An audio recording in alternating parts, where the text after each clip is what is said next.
matin. 6h20 à Paris, 15h20 à Nouméa. On accueille Philippe Gomès. Bonjour monsieur. Bonjour. Vous êtes membre du Congrès de la Nouvelle-Calédonie, ancien président du gouvernement de Nouvelle-Calédonie, cofondateur du parti Calédonie Ensemble, parti loyaliste, et vous ferez partie des négociateurs bientôt reçus à Matignon pour tenter de dénouer cette crise. D'abord, quelle est la situation ce matin après le bilan d'hier? Je le rappelle, il est lourd, 4 morts dont un gendarme et des centaines de blessés. Comment se manifeste l'état d'urgence en vigueur depuis hier soir? On sent que la ville s'est un peu apaisée. Je dis un peu parce qu'on est quand même aujourd'hui à quasiment une centaine d'industries, de commerces, de magasins qui ont été brûlés. On est à 2000 emplois perdus. On considère que le nombre d'émeutiers sur l'ensemble de l'agglomération est entre 8000 et 10 000. Donc les dégâts sont considérables. Et chaque rond-point aujourd'hui est tenu par, on va dire, une faction, c'est-à-dire soit des émeutiers kanaks, indépendantistes, soit des milices d'autodéfense qui se sont constituées dans tous les quartiers. Et pour accéder à chaque quartier, il faut passer des barrages qui sont ouverts au fur et à mesure. Donc c'est un peu une sorte de climat de guerre dans un pays sous-développé. Malgré la présence des forces de l'ordre et des militaires.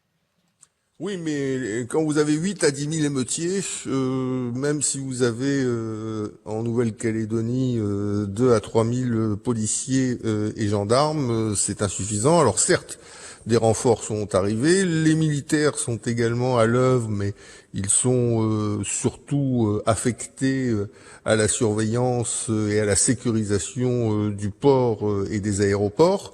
Donc oui, ça va un peu mieux, mais on n'est pas encore sorti du tunnel sombre, macabre, dans lequel on est rentré il y a maintenant 72 heures. On a un auditeur tout à l'heure à 5h20 qui nous disait à 100 mètres de moi, là, on est en train de piller le bar, alors qu'on est en plein état d'urgence. Ça paraissait fou.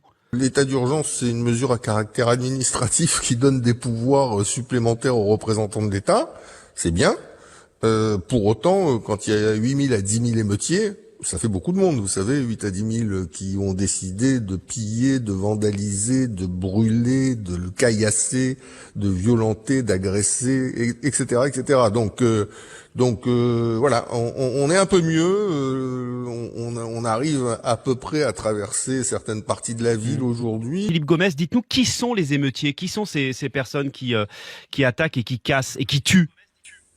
Ce sont alors les personnes qui attaquent, qui cassent, qui vandalisent, ce sont essentiellement des jeunes Kanaks dont au moins la moitié est mineure, ils ont entre 15 et 25 ans, et ils ont été activés par ce qu'on appelle le CCAT, c'est-à-dire le comité de coordination des actions de terrain qui dépend du FLNKS, qui est le mouvement qui rassemble l'ensemble des indépendantistes. Et donc ils ont obéi au mot d'ordre de ce mouvement dès lors que la loi avait été adoptée ou était en cours d'adoption par l'Assemblée nationale.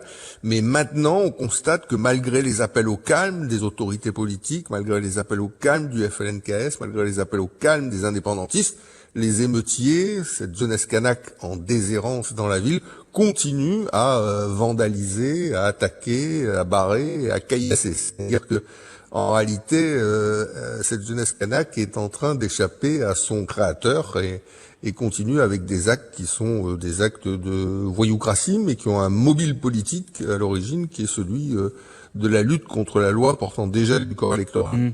Et ça donne des témoignages d'habitants qu'on a depuis le début de l'émission. Ce sont des gens qui sont effrayés, qui ne peuvent plus sortir de chez eux. On avait un garçon tout à l'heure, il n'était pas sorti depuis 4 jours, parce qu'on vient attaquer les gens chez eux. C'est ça la réalité aujourd'hui. Oui, on peut pas sortir de chez nous. Il y a très peu de magasins qui sont ouverts, donc même pour s'alimenter, ça devient un problème. Il y a des files de plusieurs centaines de mètres devant les magasins qui sont restés ouverts.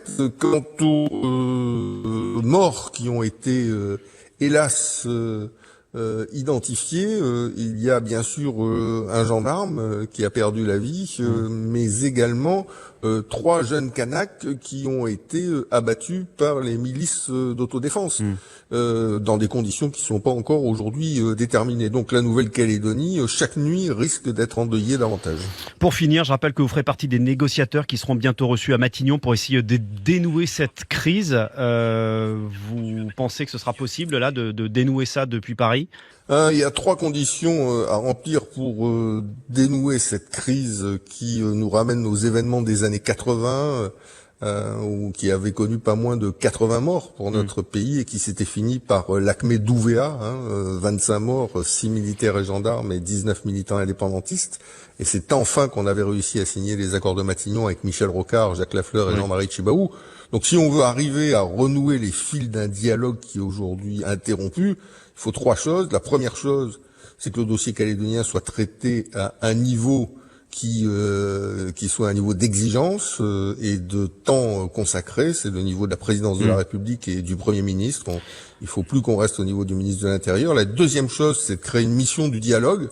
Il faut vraiment que des autorités d'importance, crédibles, transpartisanes, je pense au président du Sénat, à la présidente de l'Assemblée nationale, Et troisième à condition, l'ancien Premier ministre, comme Lionel Jospin et Édouard Philippe. Et enfin, troisième condition, il faut savoir donner du temps au temps. Vous savez, on est en Océanie, tout ce qui relève de l'accélération n'est pas chez nous automatiquement un facteur d'accélération, mais on peut parfois ralentir. Donc c'est assez contre-intuitif, mais donner du temps au temps, ça peut permettre à la situation de s'apaiser et au fil du dialogue de se renouer. Entre 8 et 10 000 émeutiers, c'est le chiffre que vous nous donniez ce matin. Merci beaucoup Philippe. C'est les chiffres du Haut Commissariat. Merci.